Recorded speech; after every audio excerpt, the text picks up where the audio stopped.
होगी तो मुलाकात में क्या बात होती है, मुलाकात से बाहर क्या निकल करके आता है, उसी पर लगातार नजरें हैं, निगाहें हैं काफिले पर मुख्यमंत्री की।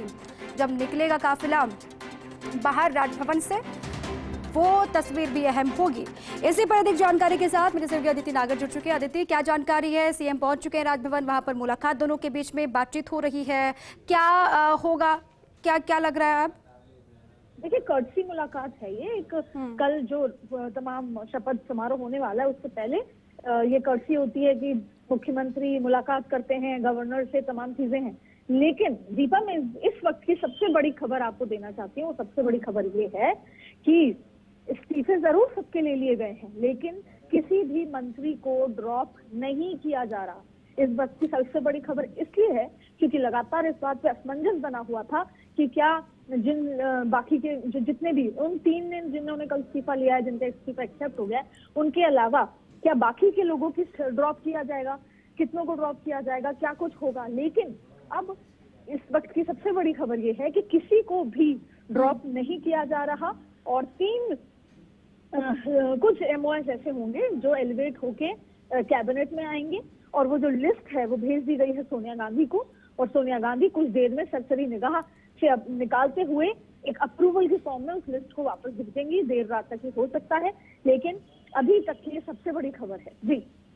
अच्छा, सबका पोर्टफोलियो चेंज होगा अदिति, परफॉर्मेंस के बेस पे पोर्टफोलियो चेंज किया जाएगा, इधर से उधर होगा, लेकिन ड्रॉप नहीं किया जा रहा, ये आप कह रहे हैं?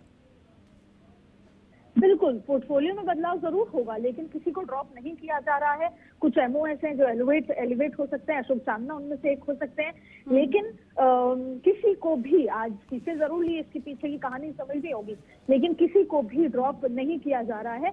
ये इस वक्त की सबसे बड़ी खबर है, क्योंकि लगातार खुद जब मंत्रियों ने इस्तीफे दिए उनको लिफाफा उनके साथ तैयार रखा गया था और डोटासरा जी ने सबको लिफाफा दिया, सबके नाम की उस पर पर्ची थी, तो लगातार सबको ये लग रहा था कि क्या पता कल का सूरज हमें क्या दिखाता है, तमाम चीजें हैं।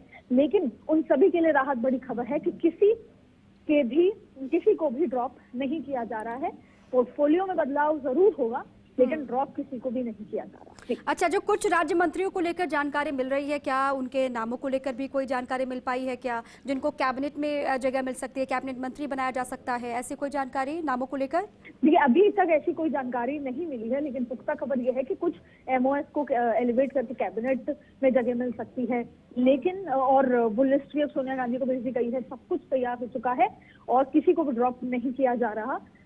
3 इस्तीफे कल लिए थे वो बात अलग है, लेकिन आज जो है सबसे इस्तीफा लिया, उन्होंने भाषण भी दिया मुख्यमंत्री ने, और मुख्यमंत्री ने सभी मंत्रियों की और जो इंडिपेंडेंट्स हैं और बसपा के विधायक हैं, बीटीपी, सीपीएम, सभी का जो सहयोग रहा पॉलिटिकल क्राइसिस के दौरान उसको सराहा, उसको धन्यवाद दिया और कहा कि अगर आप लोग नहीं होते, वो लोग नहीं होते, तो सरकार का बचना मुश्किल था, बच पाना मुश्किल था। और ऐसे में सभी की उन्होंने तारीफ करी जमकर, इंडिपेंडेंस की तारीफ की, तमाम चीजें हुई।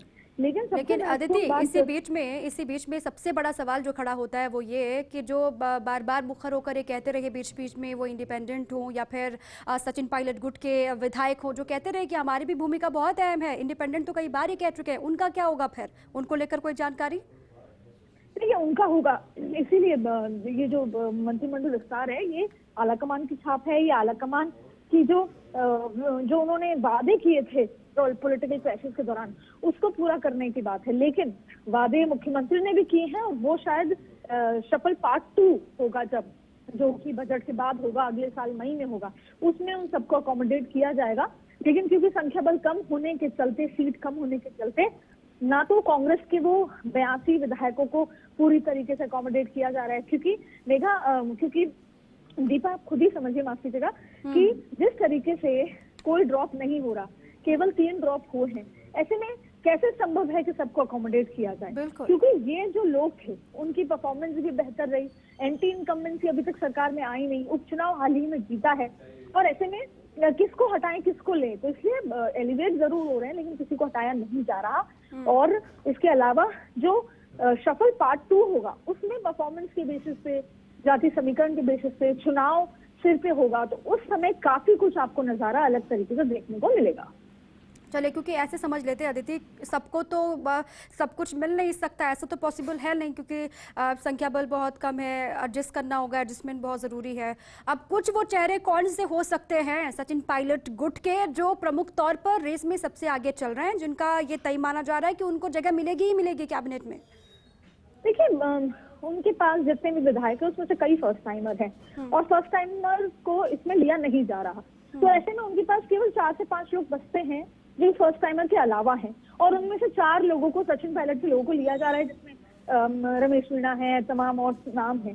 तो जाहिर तौर पे उनसे विचार विमर्श भी किया है उनके नामों को लेकर। उसमें से 2-3 संसदीय सचिव बनेंगे और जो फर्स्ट टाइमर है, और करीबन 4 से 5 को पॉलिटिकल अपॉइंटमेंट मिलेगा। तो बहुत फेयर डील है सचिन पायलट के लिए, बहुत अच्छी डील है, और शायद जो वादा किया गया है सचिन पायलट से आला कमान ने, वो भी पूरा किया जा रहा है। और यही वजह है कि इस बार आला कमान अपना वादा निभाना चाहते हैं और आला कमान होने का संकेत देना चाहते हैं कि आला कमान है। पंजाब के बाद वो राजस्थान में दे रहे हैं, लेकिन संकेत मुख्यमंत्री अशोक गहलोत के लिए भी अच्छे हैं कि मुख्यमंत्री अशोक गहलोत ने अपने द्वारा चुने गए किसी एक भी व्यक्ति को ड्रॉप नहीं होने दिया। जो 3 ड्रॉप हुए वो भी उनके थे, लेकिन उसमें बस दिक्कत ये थी कि वो एक पद एक व्यक्ति का इशू था, और वो तीनों इतनी इम्पोर्टेंट जिम्मेदाराना पोस्ट पे थे, जैसे कि गुजरात, पंजाब और खुद डोटासरा जी पीसीसी चीफ, जिनके पास आगे आने वाले समय में ना समय होता और जिम्मेदारी बढ़ती जाती, इसलिए उनको पोस्ट छोड़ना पड़ा। वरना मुख्यमंत्री अशोक गहलोत ने अपने किसी भी, जैसे कह सकते हैं, सोल्जर को यहाँ पर ड्रॉप नहीं किया है, रादर एलिवेट ही कर रहे हैं। तो दोनों को बैलेंस आउट किया है। बैलेंस करना बहुत ज्यादा चुनौतीपूर्ण काम था। दिल्ली ने बैलेंस भी करने की कोशिश की, अपनी छाप छोड़ने की भी कोशिश की है, और वहीं जिन लोगों को अकोमोडेट नहीं किया गया, जिन लोगों ने सरकार बचाई, उनको सत्ता में भागीदारी कैबिनेट रिशफल पार्ट 2 में जरूर मिलने की उम्मीद है।